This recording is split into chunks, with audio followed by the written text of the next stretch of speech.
देश के 5 राज्यों में होने जा रहे चुनावों में महाकाल की नगरी उज्जैन की क्यों है खास भूमिका। आखिर चुनावी राज्यों से मैदान में उतरे प्रत्याशियों का रुख उज्जैन में क्यों होता है, खास रिपोर्ट। तंत्र साधना के गढ़ उज्जैन से। दरअसल आज देश भर की नजर 5 राज्यों में होने वाले चुनावों को लेकर है। खास तौर पर हर किसी को यूपी के परिणामों पर दिलचस्पी है।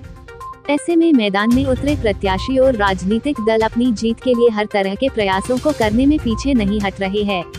जीत के लिए मतदाताओं से लेकर देवी देवताओं तक को मनाने का दौर शुरू हो गया है। प्रत्याशी मंदिर मस्जिद में धोख देने में लगे हुए हैं। हर कोई चाहता है कि जीत उसकी हो। ऐसे में शाम दंड भेद की कहावत सामने आती है और नेता एक सहारा तंत्र साधना का भी लेते हैं। ऐसे में कालों के काल कहे जाने वाले महाकाल की नगरी का अहम रूप बन जाता है। उज्जैन धर्मनगरी होने के साथ तंत्र साधना का गढ़ भी माना जाता है। उज्जैन में दूर दूर से लोग आते हैं क्योंकि यह कालों के काल महाकाल विराजित है।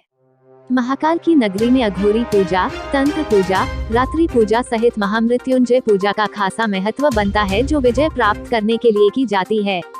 उत्तर प्रदेश सहित अन्य राज्य, उत्तराखंड, पंजाब, गोवा, मणिपुर राज्यों से जुड़े नेता उज्जैन पहुंचकर या उनके समर्थकों के माध्यम से ये सभी पूजन अपनी विजय के लिए करवा रहे हैं। गोपनीय रूप से ये पूजन करवाए जा रहे हैं। यही कारण है कि 5 राज्यों के चुनाव में धर्म और तंत्र के लिए जानी जाने वाली उज्जैन नगरी की अहम भूमिका बन जाती है।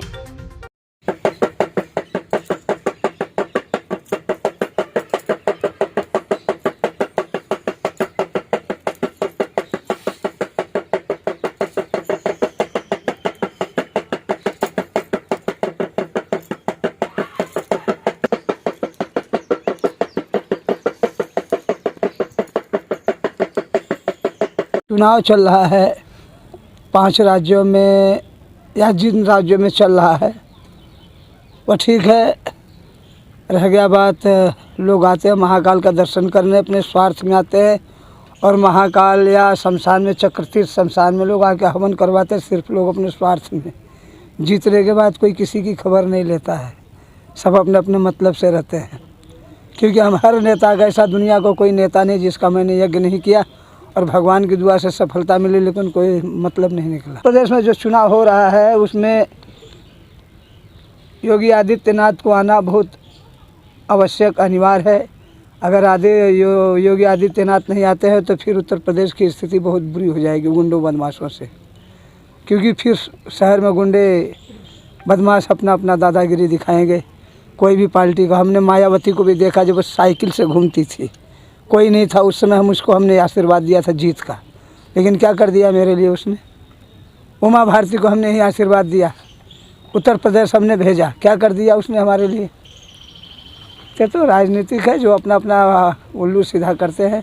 और इस तरह योगी जी को आना अनिवार्य है, बहुत ज़रूरी है। आपके गुरु भाई भी हैं योगी जी? नहीं, वो अब देखिए, गुरु भाई अपनी जगह है, राजनीतिक अपनी, मैं राजनीतिक नहीं करता। ठीक है, हमारे गुरु भाई हैं, नाथ जी हैं, हमारे लिए पूजनीय हैं, हम उनका समर्थन करता हूं। मोदी जी को हाथ जोड़ करके योगी जी के पीछे घूमना चाहिए, लेकिन राजनीतिक ऐसी चीज़ है कि योगी जी मोदी जी के पीछे घूम रहे हैं हाथ जोड़ करके। राजनीतिक ऐसी चीज़ है। आपने जीत के लिए कोई प्रार्थना वगैरह की है? मैं तो रोज़ ही प्रार्थना करता हूँ, भगवान भारत का कल्याण करो, ये देश का कल्याण करो, लेकिन कोई दिख ही नहीं रहा कल्याण करने वाला। कोरोना कोरोना कोरोना पूरे देश को मार दिया, रोना ही रोना हो गया और कुछ रहा ही नहीं।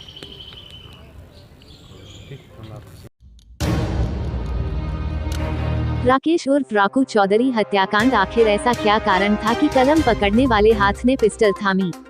कुछ दिन पूर्व नागदा में हुए राकू चौधरी हत्याकांड के आरोपियों को गिरफ्तार कर लिया गया है। आखिर कौन था राकू चौधरी? राकू चौधरी को मारने वाले सभी आरोपी 20-22 साल के थे। आखिर ऐसा हुआ क्यों, इसलिए राकू चौधरी का पुराना रिकॉर्ड देखा जानना बहुत जरूरी है। राकू चौधरी पर दर्जन भर से भी ज्यादा अपराध पंजीबद्ध है एवं इतने ही शिकायती आवेदन भी दर्ज है, जिसमें हत्या, घर में घुसकर मारपीट, आर्म्स एक्ट, शासकीय कार्य में बाधा और मारपीट जैसे अपराध है। अपराध की दुनिया में कदम रखने वाला राकू चौधरी नाबालिग होने के कारण हत्या के आरोप में जल्दी जमानत पर बाहर आ चुका था, किंतु उसमें सुधार के बजाय अपराध की दुनिया में कदम रखा और एक के बाद एक दर्जन भर अपराध पुलिस थानों में दर्ज होते गए और राकू अपराध की दुनिया का बेताज बादशाह बनता गया। अपने मंसूबों में कामयाब होने के लिए नाबालिग युवा को अपने साथ जोड़ना शुरू किया और गैंग तैयार कर ली। उसने अभी तो जमीनों पर कब्जा करना और मांडवाली कराने का काम भी शुरू कर दिया था। उसके भी कई शिकायतें थानों में की गई और कई तो डर के मारे थाने तक भी नहीं पहुंचते थे, लेकिन उसको पता था कि अब राजनीतिक संरक्षण उसके साथ है। उसके बाद तो जैसे प्रशासन उसकी मुट्ठी में आ गया था। प्रशासन में बैठे अधिकारियों से दबाव पूर्वक स्वयं बात करके सारे काम संगठन की आड़ में करवाता था। उसका एक और प्लान था, वह 15 से 23 साल तक के बच्चों की गैंग बनाता और उनको डरा धमका कर अपने साथ रखता था और कहता था, यदि तुम हमारे साथ नहीं रहोगे तो तुम्हारे पिताजी को, तुम्हारे परिवार वाले को हम मारेंगे। इस हत्याकांड में एक विशेष बात यह है कि मारने वाले लोग राकू चौधरी के घर के आसपास के ही थे, क्योंकि पड़ोसी और घर के आसपास वाले सभी लोग उसे प्रताड़ित थे और कई लोग तो उसकी प्रताड़ना के कारण इस रास्ते को चुनना प्रतीत होता है, क्योंकि इन बच्चों के पिताओं को भी राकू द्वारा मारा पीटा गया था। इस तरह उसकी अपराध की काली दुनिया थी। क्या नाम है आपका? अर्जुन आंजना, कहाँ रहते हैं आप? पल्या कला। क्या मामला है आपका? मामला ये, हमारी ज़मीन नब्ती कराई शिवंकर, तो इस बीच राकू चौधरी के इधर हमारी ज़मीन निकली, तो तहसीलदार पटवारी इनको डरा धमका के भगा दिया और जान से मारने की धमकी दी राकू चौधरी ने। अच्छा, फिर आपने क्या किया? हमने तहसीलदार, कलेक्टर साहब को भी आवेदन दिया। नाम है आपका? दुर्गा शंकर शर्मा, कहाँ रहते हैं? निनावट खेड़ा। किसने धमकाया तो आपको ज़मीन के लिए? सूरज सोनी राकू को लेकर खेत पर आए थे। राकू चौधरी ने बोला था कि तुम खेत के हेड़े मत जाना, उस खेत पे मैं तुमको दोनों बाप बेटों को मार के फेंक दूंगा कूड़े में, धमकी दी थी उसने। उसके बाद में फिर नागदा गया, बोला नागदा आना, तुमको नागदा छोड़ा दूंगा मैं। फिर आपने क्या किया? थाने में आवेदन दिया क्या? थाने में 2 दान बाद में वो मिला, राकू चौधरी मिला। उसके बाद में 2 दान धमकी दी थी उसने। उसके बाद में फिर थाने में गया, हम थाना में रिपोर्ट दी उसकी, CSP साहब पे दी थी, ADM साहब को दी। फिर उसके बाद में फ़ोन लगाया बाद में कि ये मैं भी नहीं आऊँगा, मेरे रजिस्ट्री होगा उस दिन आऊँगा और दोनों बाप बेटों को तुम्हारा जान से मार दूंगा मुँह, ये धमकी दी उन्होंने। नाम है आपका? मेरा नाम राहुल है जी। क्या मामला है इस जगह का? ये जिस जगह पे अपन खड़े हैं जी, इस जगह पे हम निर्माण कार्य कर रहे थे, तो एक दिन राकू चौधरी और उसके 2 अन्य साथी यहाँ पे आए और यहाँ पे मुझे मेरे जो निर्माण कार्य था उसमें बाधा डालने की कोशिश करी। उसके बाद मुझे जान से मारने की धमकी दी कि आप ये काम नहीं कर सकते, ये जगह मेरी है। और 2-4 बार राकू चौधरी ने ऐसा प्रयास किया। उसके बाद मैंने थाने में आवेदन दिया, CSP साहब को आवेदन दिया, माननीय कलेक्टर साहब को आवेदन दिया और बार बार उसे समझाने पे, लेकिन वो फिर समझता नहीं था कि बात भी नहीं करता था। उसके बाद फिर ये आवेदन वगैरह हमने दिए पुलिस में। उसके बाद पटवारी नब्ती हुई जिसमें ये ज़मीन का मालिकाना हक हमें मिला और बस इसके बाद थोड़ा। उज्जैन पुलिस की ऐतिहासिक कार्रवाई 1 जनवरी से 22 जनवरी के बीच NDPS एक्ट के तहत 8 कार्रवाई, नवंबर से अभी तक की 25वीं कार्रवाई। सबसे ज्यादा नीलगंगा पुलिस ने कार्यवाही में रिकॉर्ड बनाया। उज्जैन पुलिस कप्तान सत्येंद्र कुमार शुक्ल के निर्देशन पर और IPS अफसर डॉक्टर रविंद्र वर्मा के आदेशानुसार CSP श्रीमती हेमलता अग्रवाल के मार्गदर्शन में नशा माफियाओं के खिलाफ चलाए जा रहे अभियान के तहत उज्जैन पुलिस लगातार कार्रवाई कर रही है। अभियान के तहत नीलगंगा थाना प्रभारी तरुण कुरील और उनकी टीम अपने वरिष्ठ अधिकारियों के आदेशों का पालन करते हुए मादक पदार्थ की तस्करी करने वाले 2 व्यक्तियों को 25 ग्राम स्मैक जिसकी कीमत 2,50,000 के साथ गिरफ्तार करने में सफलता हासिल की है। अवैध मादक पदार्थ स्मैक की तस्करी करने वाला एक आरोपी इंदौर में स्मैक बेचने का काम करता है और दूसरा व्यक्ति रतलाम के धोधर का निवासी है जो प्रतापगढ़ जिले के ग्राम कोठरी से स्मैक लाकर सप्लाई करता है। नीलगंगा थाना प्रभारी तरुण कुरील को अपने मुखबिर से सूचना मिली थी हरी फाटक ब्रिज के नीचे एक व्यक्ति जावरा तरफ अवैध मादक पदार्थ स्मैक लेकर आने वाला है। इंदौर निवासी दूसरे व्यक्ति को अवैध मादक पदार्थ स्मैक की डिलीवरी देगा। थाना प्रभारी तरुण कुरील और उनकी टीम तुरंत सूचना मिलते ही मौके पर पहुंची। हरी फाटक ब्रिज के नीचे 2 व्यक्तियों को अवैध मादक पदार्थ स्मैक के साथ गिरफ्तार करने में सफलता हासिल की।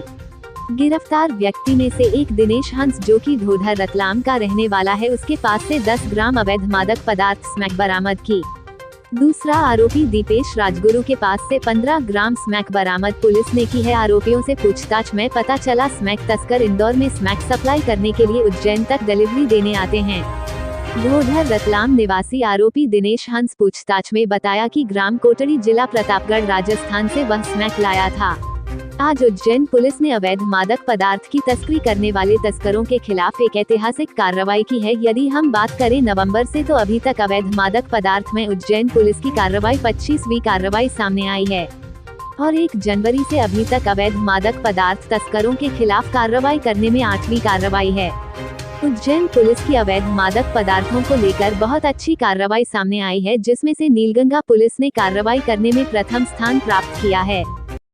कल हमें सूचना मिली थी कि एक व्यक्ति जावरा से यहाँ पर इंदौर के किसी व्यक्ति को स्मैक की डिलीवरी देने के लिए यहाँ आ रहा है और यहाँ वो डिलीवरी देगा। तो सूचना पर हमने कार्रवाई करते हुए हरी फाटक ब्रिज के नीचे से 2 व्यक्तियों को पकड़ा, जिसमें एक व्यक्ति जावरा का था। तो वो उससे पूछताछ की तो उसने बताया कि वो स्मैक की डिलीवरी देने के लिए आया था और दूसरा व्यक्ति इंदौर का था और जिससे पूछताछ की गई तो उसने बताया कि वो स्मैक बेचने का काम करता है। तो जो जावरा से आया था व्यक्ति, उसने डिलीवरी दे दी थी तो उसके पास शेष 10 ग्राम स्मैक मिली है हमको, और जो इंदौर का व्यक्ति था उससे हमको 15 ग्राम स्मैक जब्त हुई है। हमने इसमें मोटरसाइकिल भी जब्त की है, जो जावरा वाला जो आरोपी है वो लेके आया था। सर क्या लगता है इसमें और भी कोई खुलासा होने की संभावना, और कहाँ से ला रहे थे? इसमें लिंक डेवलप की जा रही है कि ये माल कहाँ से आ रहा है और कहाँ कहाँ जाता है, और शीघ्र ही उस पर भी कार्रवाई की जाएगी।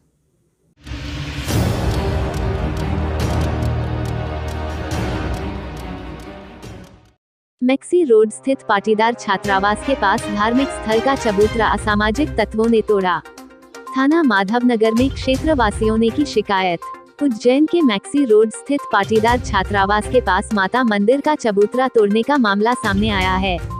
दरअसल यह चबूतरा असामाजिक तत्वों द्वारा तोड़ा गया है। विरोध स्वरूप क्षेत्रवासी शुक्रवार को थाना माधवनगर पहुंचे और मामले की जांच कर दोषियों पर केस दर्ज करने की मांग की। क्षेत्रवासियों का आरोप है कि पाटीदार छात्रावास के आसपास असामाजिक तत्वों का जमावड़ा रहता है। यह असामाजिक तत्व आए दिन क्षेत्र की महिलाओं के साथ अभद्रता करते हैं और इन्होंने यहां पर चबूतरा तोड़ा है, जिससे धार्मिक भावनाएं आहत हो रही है। तत्काल जांच कर कार्यवाही की जाए। वहीं मामले में पुलिस ने जांच शुरू कर दी है। सीसीटीवी फुटेज खंगाले जा रहे हैं। बताया जा रहा है कि यहां आए दिन नशेड़ी लोग घूमते रहते हैं, उन्हीं की यह करतूत है। हम आज इसलिए आए हैं कि पाटीदार छात्रावास के पास में एक पुराना होटला बना हुआ था, जिसका जीर्णोद्धार का काम किया जा रहा था, जो कि टूटा हुआ था। तो महिलाओं ने, पूरी महिलाओं के द्वारा किया गया वो कार्य, महिलाओं ने अपने पैसे से करा। उसके बाद में रात्रि में पाटीदार के कुछ लोग आए, उनके साथ और कोई दूसरे लोग भी थे, जिन्होंने आके पूरा होटलों की टाइल्सें वाइल्सें सब तोड़ फोड़ दी। भगवान के मंदिर की, वहाँ पहले से भगवान विराजमान है, जीर्णोद्धार का कार्य था, उसको पूरा तोड़ा है। इसके पहले भी वहाँ कोई विवाद हुआ? उसके पहले भी विवाद हुए हैं। पाटीदार में हमेशा असामाजिक तत्वों का जमवाड़ा रहता है। कोई भी वहाँ पे कोई भी ऐसा आदमी नहीं है जो वहाँ पे कि जवाबदारी ले के, जो वहाँ का जवाबदारी कि मैं इसका स्वतंत्र प्रभारी हूँ। ना चौकीदार की जरूरत है, ना कोई भी नहीं है, चौकीदार भी नहीं है। कोई भी आता, कोई भी जाता, सुबह आया, दिन में घुसा, रात में गया, कभी भी कुछ भी ऐसे चलता है। आज हम ये करना है कि हमारा जो ये होटला टुकड़ा है, इसमें इनके ऊपर हमारी तरफ से गाली गलौज की है और उनके साथ में किया गया, तो उनके खिलाफ हम एफआईआर दर्ज कराने आए हैं और कृपा करके हमारी एफआईआर दर्ज करें, और हम ये आवेदन भी दे रहे हैं। घनश्याम मीणा। देश विदेश गांव शहर सब पे नजर, सबकी खबर, नया रूप है, नए हैं रंग, सबको समेटे अपने संग। आपका अपना शहर का सपना दैनिक अवंतिका, दैनिक अवंतिका, दैनिक अवंतिका। राजनीति फिल्मी बातें सब कुछ ही हम इसमें पाते। घर होटल ऑफिस या दफ्तर, क्लर्क प्यून या हो फिर अफसर, सबका चहेता सबका प्यारा दैनिक